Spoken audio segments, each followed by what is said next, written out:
Magandang araw po sa inyong lahat, lalo na sa ating mga sundalo, police, Coast Guard, jail officers, firefighters, at lahat ng mga nasa serbisyo at sa inyong mga pamilya. Ako po si Father Dion, isang paring Katoliko ng Military Ordinariate of the Philippines at isang kapilyan na hupong katihan ng Pilipinas. At ito po ang salita ng Diyos, ang ating gabay.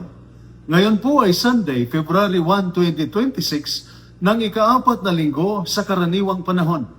At ang ating mga pagbasa mula sa banal na kasulatan sa araw na ito ay nagpapaalala sa atin na mapalad ang tahimik na naglilingkod. Sa mundo natin ngayon, kadalasang hinahangaan ang malakas, may ranggo, may kapangyarihan, palaban, hindi sumusuko. Pero sa salita ng Diyos ngayong linggo, may kakaibang mensahe. Ang tinatawag na mapalad ng Diyos ay hindi ang palaging mukhang malakas, kundi ang marunong magpakumbaba at magtiwala. Sa unang pagbasa, mula sa aklat ni Propeta Zephanias, chapter 2, verse 3 to chapter 3, verse 12 to 13, sinabi ng Propetang Zephanias na iiwan ng Diyos ang isang abang at mapagpakumbabang bayan, hindi mga mayayabang, hindi manlalamang, kundi ang mga taong marunong sumunod, marunong maghintay, at marunong magtiwala sa Diyos. Parang pamilyar ito sa buhay uniforme. Marami sa inyo ang tahimik lang na gumagawa ng tungkulin, hindi palaging napapansin. Madalas napupuna, pero bihirang purihin, handang sumunod kahit mahirap ang utos. Sa ating ikalawang pagbasa, mula sa unang sulat ni San Pablo sa mga taga-Korento, chapter 1, verses 26 to 31, sinabi ni San Pablo, hindi pinili ng Diyos ang karamihan dahil sila'y makapangyarihan o sikat. Pinili niya sila para ipakita na ang tunay na lakas ay galing sa Diyos, hindi sa ranggo o baril o uniforme. Sa ating Ebanghelyo, mula sa Ebanghelyo ni San Mateo, chapter 5, verses 1 to 12, binanggit ni Jesus ang mga mapapalad. Hindi ito listahan ng mahihirap na kondisyon para mahalin ng Diyos. Ito ay salamin ng buhay ng mga taong naglilingkod. Mapalad ang mga dukha sa Espiritu, ang marunong magsabi, Panginoon, kailangan kita sa misyon ko.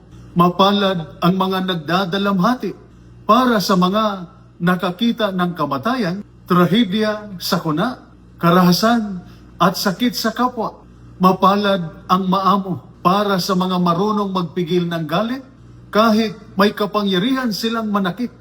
Mapalad ang mga gumagawa ng kapayapaan para sa mga nagbabantay, nagsasagip, nag-aayos ng gulo, at nagpuprotekta ng buhay. Hindi sinabi ni Jesus na madali ang tungkulin ninyo.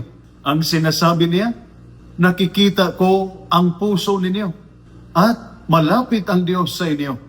Ang mundo ay nagtuturo, maging matigas. Huwag magpakita ng kahinaan, tumindig mag-isa. Pero itinuturo ng Diyos, maging mapagpakumbaba, humingi ng tulong, magtiwala.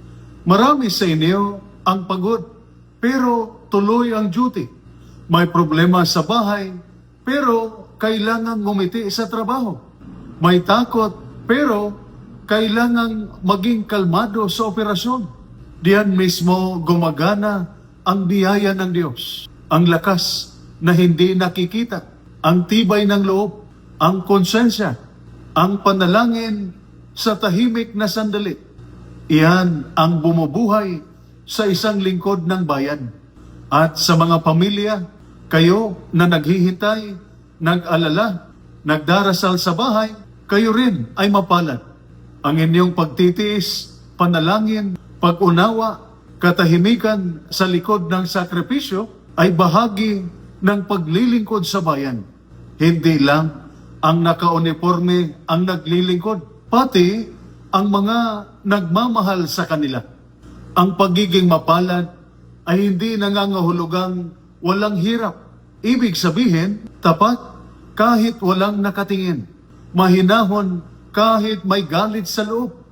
Makatao kahit pagod na pagod. Marunong lumuhod sa Diyos kahit sanay tumayo sa tungkulin. Hindi kailangang perpekto. Kailangan lang ng pusong bukas sa Diyos. Mga kapatid sa uniforme at sa inyong mga pamilya, ang kaharian ng Diyos ay hindi itinataas ng yabang, kundi ng kababaang loob, hindi ng dahas, kundi ng disiplina at awa, hindi ng ingay, kundi ng tahimik na katapatan. Kung pakiramdam mo, ordinaryo ka lang, kung pagod ka na, kung parang walang nakakakita, pakinggan mo sa Jesus. Sa gitna ng tungkulin mo, sinasabi niya, mapalad ka.